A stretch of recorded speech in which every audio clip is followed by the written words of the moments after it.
Now voice is clear students? थोड़ी सी problems हो रही है साउंड की। सर वॉइस अच्छा से नहीं आ रहा है। अब अच्छा आ रहा है बेटा? अब अच्छा आ रहा है voice? Yes sir, yes sir, now सही। Okay okay okay okay okay. तो चलो बच्चे क्लास स्टार्ट किया जाए। आज का टॉपिक आप लोगों को पता है, इक्वी पोटेंशियल सरफेस के बारे में हम लोग पढ़ने जा रहे हैं। साथ ही साथ कैपेसिटर एंड कैपेसिटेंस के अबाउट भी स्टडी करेंगे and capacitance of our earth के बारे में भी हम लोग जानेंगे। ओके बच्चे,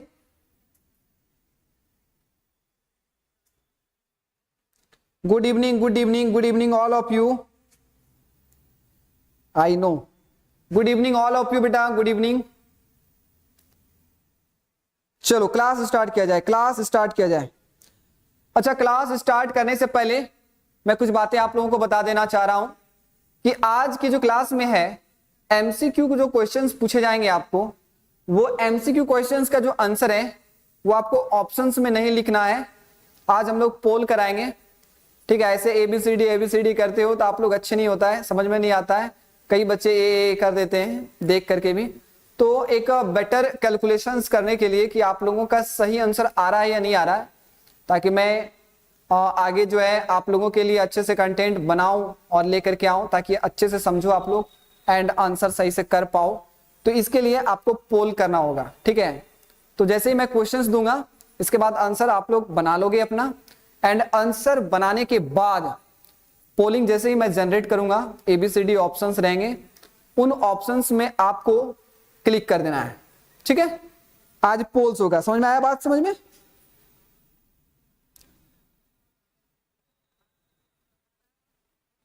वॉइस इज क्लियर बेटा? अभी भी पोलिंग हुआ है, voice is clear. 90% vote yes कर रहे हैं और 9% वोट नो है। Yes sir, yes sir, vote yes सही है भाई, साउंड सही है। अब नहीं कर सकता मैं कुछ, अब मैं नहीं कर सकता कुछ। Voice is clear, okay, voice is clear, yes. तो समझ में आ गया आई थिंक। आपने एक पोल डाल चुका है तो एक पोल में तो समझ में आ गया होगा। तो इसी तरह से आपको options A B C D options दिए जाएंगे, और जैसे ही ऑप्शंस दिए जाएंगे और आपको आंसर्स करने हैं, मैं इंड करूंगा पोल को, पोल इंड होगा, आप आंसर उसके बाद नहीं दे पाओगे, एंड देन फिर जो भी है आपको बताया जाएगा कि कितने परसेंट स्टूडेंट्स जो है आंसर सही किए हैं, ठीक है। तो चला जाएगा, एक बार बता दो सब, क्लास स्टार्ट किया जाए, कंटिन्यू किया जाए क्लास को, क्लास स्टार्ट किया जाए। सभी बच्चे एक बार बता दो, जल्दी से दिल वाला साइन दे दो भाई, हार्ट वाला साइन जल्दी से दे दो। जी सर, यस सर। चलो क्लास स्टार्ट किया जाए, टाइम को देखते हुए क्लास स्टार्ट किया जाए। इंटरनेट की प्रॉब्लम्स की वजह से क्लासेस आप लोगों की थोड़ी सी नहीं हुई है, लेकिन स्टार्ट किया जाए। पहला टॉपिक जो है बेटा वो है इक्वी पोटेंशियल सरफेस। पहला टॉपिक ही आपका है इक्वी पोटेंशियल सरफेस, सम विभव पृष्ठ, सम विभव पृष्ठ। तो सम विभव पृष्ठ क्या होता है बेटा? इक्वी पोटेंशियल सरफेस वैसा सरफेस, वैसा सतह जिसके प्रत्येक बिंदु पर potential, electric potential due to charge configuration, आवेश वितरण के कारण इक्वल हो, समान हो, उसको हम लोग सम विभव पृष्ठ कहते हैं। ओके, जैसे कि मान लीजिए कि कोई प्लस क्यू चार्ज है बेटा, तो आपको पता है कि प्लस क्यू चार्ज से आर डिस्टेंस पर, आर कोई डिस्टेंस है, वो वहां पे एक पॉइंट लिया मैंने पी, वहां पे वोल्टेज शो कर रहा होगा वी वोल्ट। कितना शो कर रहा होगा बेटा? V volt. चूंकि वोल्टेज स्केलर क्वांटिटी आपको पता है, इलेक्ट्रिक पोटेंशियल, तो उसको डायरेक्शन से कोई मतलब नहीं है, उसका अपना वैल्यूज होगा, सिर्फ मैग्नीट्यूड होगा। तो अगर आर डिस्टेंस में मान लो 10 वोल्ट है बेटा, तो इससे आर डिस्टेंस उतना ही लोगे और इस डायरेक्शन में, तो यहां पर भी एक पॉइंट अगर लेते हो आप ए पॉइंट, वहां पर भी आर डिस्टेंस पर वोल्टेज क्या होगा? 10 वोल्ट। बिकॉज आप लोग पढ़े हो बेटा V इज इक्वल टू होता है 1/4 pi epsilon naught and Q by R। तो चार्ज सेम है, डिस्टेंस सेम है, वैक्यूम में बात कर रहा हूं, एप्सिलॉन नॉट की वैल्यू कांस्टेंट होगी। ऐसे में हर एक पॉइंट पर जो पोटेंशियल होगा उसकी वैल्यू सेम होगी।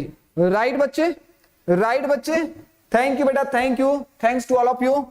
तो ऐसे में आर डिस्टेंस का कितनों भी पॉइंट ले लो, अगर डिस्टेंस सेम होगा, पॉइंट भले अलग अलग होंगे, लेकिन इन सभी पॉइंटों को मिला दोगे तो एक आकृति बनेगी, एक सतह बनेगा, एक लोकस मिलेगा में, और इस लोकस को सरफेस कहूंगा मैं, और ये जो सरफेस है उस वह सरफेस इक्विपोटेंशियल सरफेस कहलाएगा, बिकॉज प्रत्येक पॉइंट पर वोल्टेज 10 वोल्ट 10 वोल्ट 10 वोल्ट होगा। राइट, सबको समझ में आया? इक्विपोटेंशियल सरफेस क्या होते हैं बच्चे, सबको समझ में आया? आई थिंक सबको क्लियर हो गया होगा। ठीक है, इक्विपोटेंशियल सरफेस सबको समझ में आ गया होगा बच्चे? ओके, अब जो है आगे चलते हैं। इक्विपोटेंशियल सरफेस मैं आपको बताने जा रहा हूं, shapes of equipotential surface due to various charge distribution. अलग अलग आवेश वितरण के कारण इक्विपोटेंशियल सरफेस की जो वैल्यूज होगी, जो और डायग्राम होगा इक्विपोटेंशियल सरफेस का, वो क्या क्या डायग्राम होगा उसके बारे में यहां पर आपको डायग्राम में मैं बता रहा हूं। ठीक है, कहां बता रहे हैं? डायग्राम में। ये डेटा बहुत ही आपके लिए उपयोगी होगा, बहुत ही इंफॉर्मेटिव है, इसको आप लोग ध्यान से देखें। इससे आपको कॉम्पिटिटिव में भी एग्जाम में भी आता है, प्लस कई बार बोर्ड्स के एग्जाम्स में भी डायग्राम बनाने के लिए दिया गया है इक्विपोटेंशियल सरफेस में। तो बेटा सबसे पहले मैं बात करता हूं पॉइंट चार्ज, बिंदु आवेश के लिए। अगर बिंदु आवेश है तो उसके कारण किस तरह से इक्विपोटेंशियल सरफेस का फॉर्मेशन होता है, तो मैंने अभी अभी डायग्राम में भी दिखाया। पॉइंट चार्ज की वजह से जो इक्विपोटेंशियल सरफेस का फॉर्मेशन होता है वो एक स्फेरिकल शेप में होता है। कैसा होता है? आप यहां भी देखें, सारे लोकस को मिला दोगे तो जो आकृति बन रही है स्फेरिकल बन रही है, तो ये गोलीय सतह के जैसा होगा। इसीलिए आपको यहाँ पे फिगर लिखा हुआ है, एंड यहाँ शेप ऑफ इक्विपोटेंशियल सरफेस है, यानी कि समविभव पृष्ठ का आकार कैसा होगा। तो जब भी पॉइंट चार्ज होगा तो याद रखिएगा प्लस क्यू चार्ज के कारण जो इक्विपोटेंशियल सरफेस होंगे वो एक स्फेरिकल सरफेस होंगे। कैसा होगा बेटा? स्फेरिकल सरफेस होगा। दिमाग में याद रखेगा ना, पॉइंट चार्ज की वजह से जो सरफेस बनेगा वो इक्विपोटेंशियल सरफेस स्फेरिकल होगा। दूसरा है यूनिफॉर्मली चार्ज स्फेरिकल सेल, एक ऐसा खोखला गोला, ठीक है, आवेशित जो कि प्लस क्यू रूप से, ये खोखला गोला है, आवेशित गोला, आवेशित गोला है हिंदी में इसको बोलते हैं, ठीक है, जो कि खोखला गोला है, अंदर से प्लास्टिक की बॉल है, अंदर में कुछ नहीं है, स्पेस है खाली। तो ऐसे में अगर सरफेस पर charge plus Q plus Q plus Q होते हैं तो इसके कारण भी जो विभव बनेगा आर दूरी पर बेटा वो एक स्फेरिकल शेप का होगा और समान ही होगा। सेंटर पॉइंट से आप ले सकते हो ऑल डायरेक्शन में। इसका भी कैसा बनेगा? समविभव पृष्ठ, तो स्फेरिकल होगा, गोलीय होगा। समझ में आया सबको? आगे बढ़े, नेक्स्ट डिस्ट्रीब्यूशन देखिए। नेक्स्ट डिस्ट्रीब्यूशन में नॉन कंडक्टिंग स्फीयर है। नॉन कंडक्टिंग स्फीयर, अगर कंडक्टिंग स्फीयर होगा तो खोखला गोला जैसा ही होगा। आपको पता होगा कि कंडक्टिंग स्फीयर में क्या होते हैं, जो आवेश अंदर में डालते हो वो आवेश सतह पे चला जाता है। कहां चला जाता है? सतह पे चला जाता है। तो नॉन कंडक्टिंग है, नॉन कंडक्टिंग में जो चार्ज हम लोग देंगे वो अंदर में ही रहेगा जहां डिस्ट्रीब्यूट करोगे। और चूंकि यूनिफॉर्मली बातें कर रही है, यूनिफॉर्मली चार्ज डिस्ट्रीब्यूशन की बातें हो रही है, तो यहां पर आवेश एक समान से वितरण होगा, तो इसके कारण भी जो समविभव पृष्ठ का निर्माण होगा वो गोलीय होगा। कैसा होगा बेटा? स्फेरिकल होगा। दैट मींस गोलीय सरफेस का फॉर्मेशन होगा, गोलीय equipotential surface, spherical equipotential surface का फॉर्मेशन होगा। अब देखो यहां पे क्या है कि यूनिफॉर्मली चार्ज लाइन वायर दिख रहा है बेटा, यूनिफॉर्मली चार्ज लाइन वायर। तो यूनिफॉर्मली चार्ज लाइन वायर के कारण इक्विपोटेंशियल सरफेस कैसा होगा? तो जैसे मान लो ये एक लाइन चार्ज है, वायर है, इसमें आवेश जो है प्लस प्लस प्लस प्लस वितरित है, प्लस प्लस वितरित है, प्लस प्लस आवेश बटा हुआ है। इसके कारण आपको पता है फील्ड लाइंस इधर बनेंगे, इधर बनेंगे, उधर बनेगा, इधर बनेगा, हर साइड बनेगा, ऑल साइड्स बनेंगे, ऑल साइड्स बनेंगे। तो ऐसे में जो इक्विपोटेंशियल सरफेस होगा वो जैसे कि इस पॉइंट पर हर एक डिस्टेंस पर लोगे, ठीक है, एक वायर के कारण इधर देख लो, ठीक है, इस साइड लोगे, इस साइड लोगे, इस साइड लोगे, तो हर एक पॉइंट पर इक्विपोटेंशियल सरफेस का फॉर्मेशन होगा और एक सर्कल बना देगा। क्या बना देगा बेटा? सर्कल। और इस तरह करके हर लाइन के वजह, लाइन के हर एक पॉइंट के वजह से जब सर्कल सर्कल बनेगा तो वो एक सिलिंड्रिकल फॉर्म में देखने को मिलेगा। यानी कि लाइन चार्ज वायर होगा तो उसके वजह से जो समविभव पृष्ठ का निर्माण होता है बेटा, वो होता है कैसा? Cylindrical shape. याद रखने का, ठीक है, यूनिफॉर्मली चार्ज लाइन वायर रहेगा, ठीक है, एक समान रूप से सीधा लाइन रहेगा, तो उसके कारण जो पोटेंशियल होगा वो इक्विपोटेंशियल सरफेस बेलनाकार होगा। स्फेरिकल यहाँ पे कुछ एरर हुआ है, स्फेरिकल नहीं होगा, मैं इसको क्रॉस करूंगा, मैं इसको क्रॉस करता हूं, ठीक है, स्फेरिकल नहीं, और ये हो जाएगा आपको, इसको मैं काट दूं, सिलिंड्रिकल। कैसा हो जाएगा बच्चे? ये यहाँ पे आप थोड़ा सा एडिट कर लेना बेटा, ये एडिटिंग में थोड़ा गड़बड़ हुआ है, ठीक है, ये सिलिंड्रिकल बनेगा। कैसा बनेगा? आप देख रहे हैं सिलिंड्रिकल है, ठीक है, सिलिंड्रिकल शेप का बनता है। आगे चलें, समझ में आया सबको समझ में आया? लाइन चार्ज की वजह से इक्विपोटेंशियल सरफेस सिलिंड्रिकल होते हैं। आगे और भी देखने को मिलेंगे, कंटिन्यूसली आप देखिए, ठीक है। अब आ रहा है यहाँ पे टू लाइक पॉइंट चार्ज, यानी दो ऐसे आवेश जिनका परिमाण समान हो और लाइक है। लाइक मतलब प्लस है तो दोनों प्लस, माइनस है तो दोनों माइनस, तो ऐसे में प्लस क्यू और प्लस क्यू लोगे तो आपको पता है कि जो फील्ड लाइंस होंगे इलेक्ट्रिक फील्ड के कारण ऐसे ऐसे ऐसे ऐसे बनेगा। थोड़े से फील्ड लाइंस कर्व हो जाते हैं, क्योंकि आपको पता है बेटा प्लस क्यू के कारण फील्ड लाइन सीधे सीधे होते हैं ना, सीधा सीधा होता है। लेकिन जब इधर भी प्लस क्यू रखोगे इसके सीधे और सीधे फील्ड लाइंस टकराएंगे, और टकराने के बाद लेटरल प्रेशर एग्जर्ट करता है। क्या एग्जर्ट करता है? Lateral pressure. तो जब लेटरल प्रेशर एग्जर्ट करेगा तो वो कर्व हो जाएगा। कैसा हो जाएगा? कर्व।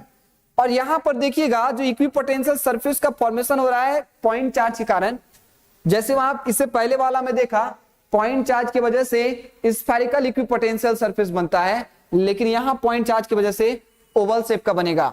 यहां पर मैंने इसका रेडियस कम किया है और इस साइड रेडियस बढ़ाया है। आप देखो इस साइड रेडियस ज्यादा है और इस साइड रेडियस सेकंड सरफेस का कम है। देख रहा, गोलाकार बना है, अंडे के आकार का बना है, लेकिन एक तरफ रेडियस कम है, एक तरफ रेडियस ज्यादा है। इधर रेडियस ज्यादा लिए हैं, इधर रेडियस इसलिए ज्यादा लिए हैं क्योंकि आप समझो ना, प्लस क्यू चार्ज यहां भी है, प्लस क्यू चार्ज यहां भी है, तो इस पॉइंट पर जब बात करोगे तो मान लो अगर एक कांस्टेंट लेते हो आप, क्योंकि पॉइंट चार्ज की वजह से जो इक्विपोटेंशियल सरफेस होगा वो एक समान अगर लेते हो आप आर त्रिज्या का चारों तरफ से, तो होगा क्या, इस पॉइंट पर मान लो 10 वोल्ट है, इस पॉइंट पर 10 वोल्ट है।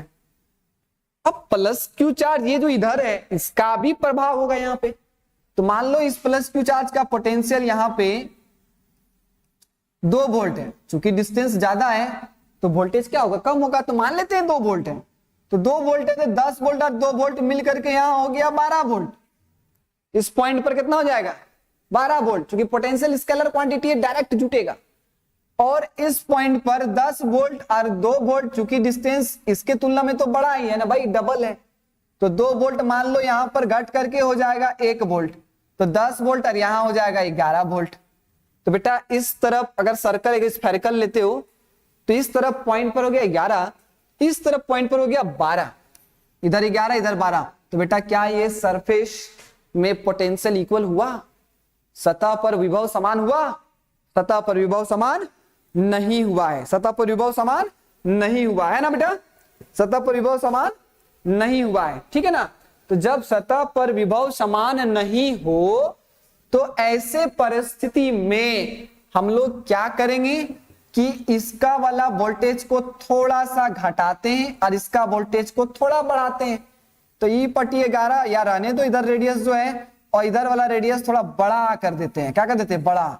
तो बड़ा कर दोगे तो इसका वोल्टेज थोड़ा सा घटेगा, 10 वोल्ट से 9 वोल्ट मान लो हुआ, और 2 वोल्ट से थोड़ा सा घटेगा तो इधर भी थोड़ा कम करेंगे, इधर थोड़ा बढ़ाएंगे, तो ऐसा आएगा कि इधर 11 हो जाएगा, इधर भी क्या हो जाएगा 11, या इधर 10.9, इधर भी 10.9 वोल्ट हो गया, तब जाकर के इक्वल होगा। तो जब भी आपको दो को लाइक चार्ज दे, आप जो स्फेरिकल इक्विपोटेंशियल सरफेस बनाओगे ना सिंगल पॉइंट चार्ज की वजह से, तो जो स्फेरिकल शेप बनाओगे उसका एक इधर वाला जो अंदर वाला होगा, दोनों चार्ज के अंदर वाला होगा कि लाइक चार्ज होगा, लाइक पॉइंट चार्ज होंगे, तो आपका इधर जो बनाओगे सरफेस, इक्विपोटेंशियल सरफेस, इधर का रेडियस बड़ा करना है, इधर का रेडियस छोटा करना है। समझ में आया कि नहीं आया? जल्दी से बोलो,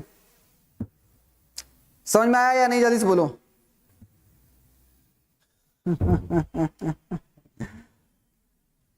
पिंटू समझ में आया बेटा? जल्दी से बोलो। पिंटू, रिया, नेहा, जल्दी बोलो, समझ में आया? Yes sir.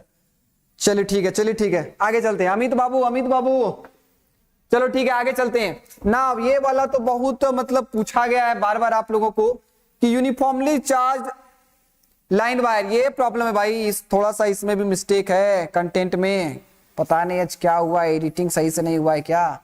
ये डायपोल होगा, क्या होगा बेटा? डायपोल, इलेक्ट्रिक डायपोल है बेटा। क्या है जी? इलेक्ट्रिक डायपोल है, देख रहे हो? कुछ मिस्टेक हो गया है भाई एडिटर से। विद्युत द्विध्रुव, विद्युत द्विध्रुव है, आप इसको तो पहचान ही रहे होंगे। एक प्लस क्यू चार्ज, दूसरा माइनस क्यू चार्ज, एक तरफ प्लस क्यू चार्ज लिया गया और एक तरफ क्या लिया गया बेटा? Minus Q charge. Plus Q charge से इलेक्ट्रिक फील्ड लाइन से निकलते हैं और माइनस क्यू चार्ज में इंड हो जाते हैं। प्लस से निकलता है, माइनस में क्या हो जाता है? समाप्त हो जाता है। तो ऐसे में बेटा इसका इक्विपोटेंशियल सरफेस कैसे बनेगा?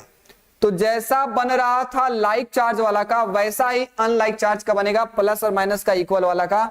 खाली रेडियस इधर बड़ा किए थे, नाउ दिस टाइम रेडियस इस साइड बड़ा हो जाएगा। ठीक है, इधर रेडियस छोटा और इस साइड बड़ा। समझ में आया कि नहीं आया? चूंकि इस बार क्या होगा ना, इस बार क्या होगा ना बेटा, इस बार देख लो, समझ लो, प्लस क्यू है, माइनस क्यू है। मान लो तुम स्फेरिकल सरफेस लेता, रेडियस इक्वल लेता दोनों तरफ, इधर मान लो 10 वोल्ट है, इसके कारण माइनस क्यू के कारण यहां पर जो वोल्टेज होगा वो मान लो -2 वोल्ट है, तो टोटल हो गए 8 वोल्ट। इस पॉइंट पर कितना हो गया वोल्टेज? 8 वोल्ट। इधर साइड बात किया जाए तो 10 वोल्ट तो इधर भी है इस प्लस क्यू के कारण, माइनस क्यू के कारण, ये डिस्टेंस के कारण यहां पर हो जाएगा, मान लो -2 वोल्ट था तो -1 वोल्ट हो गया, तो -1 वोल्ट यानी कि इधर हो गया 9 वोल्ट, यानी इधर वोल्ट ज्यादा हो गया और इधर वोल्टेज कम हो गया। तो ऐसे में ये समविभव पृष्ठ कैसे होगा? समविभव पृष्ठ में तो पढ़े हैं हम लोग, पोटेंशियल इक्वल होता है एवरी पॉइंट पर। तो ऐसे में इसका वोल्टेज को हमें घटाना है, तो इसका रेडियस को बढ़ा दिए हम। ठीक है, इसका रेडियस को बढ़ा दिए, आर आपको पता है आर का मान बढ़ेगा तो पोटेंशियल का मान घटेगा, और इधर का आर का मान क्या किए? घटा दिए। इधर का पोटेंशियल थोड़ा 8 से मैंने बढ़ाया, इधर पोटेंशियल थोड़ा घटाया, ऐसे किया। ये डायपोल करता है, हम लोग नहीं करते भैया। कौन करता है? डायपोल करता है, और ऐसा एडजस्ट करता है कि इसके कारण जो इस तरफ जो पोटेंशियल होगा और उस तरफ जो पोटेंशियल होगा दोनों इक्वल हो जाएंगे, और उन सारे पॉइंटों को मिला दोगे तो एक ओवल शेप देखने को मिलेगा, और इलिप्सॉइडल होगा नियर चार्जेस, या फिर ओवल शेप का बोलो तो चिपटा होगा थोड़ा सा, इधर रेडियस बड़ा इधर रेडियस छोटा। समझ में आया कि नहीं आया? जल्दी से बोलो, समझ में आया ना बेटा? तो यानी कि डायपोल के कारण कैसा होता है? इलिप्सॉइडल होता है या तो ओवल शेप का होता है। पता नहीं इंटरनेट का कुछ प्रॉब्लम हुआ बेटा, मैं आज क्लासेस ले नहीं पाऊंगा। ठीक है, आज की क्लासेस मैं यहीं पर स्टॉप कर रहा हूं, शायद बाहर में कुछ हुआ है, अभी कुछ हुआ है। ठीक है, ट्रांसफार्मर के साथ तो कुछ प्रॉब्लम्स है लाइट में, मैं आपको कुछ देर में बात करता हूं। ठीक है, क्लासेस स्टॉप कर रहा हूं मैं, sorry, I am so sorry बेटा।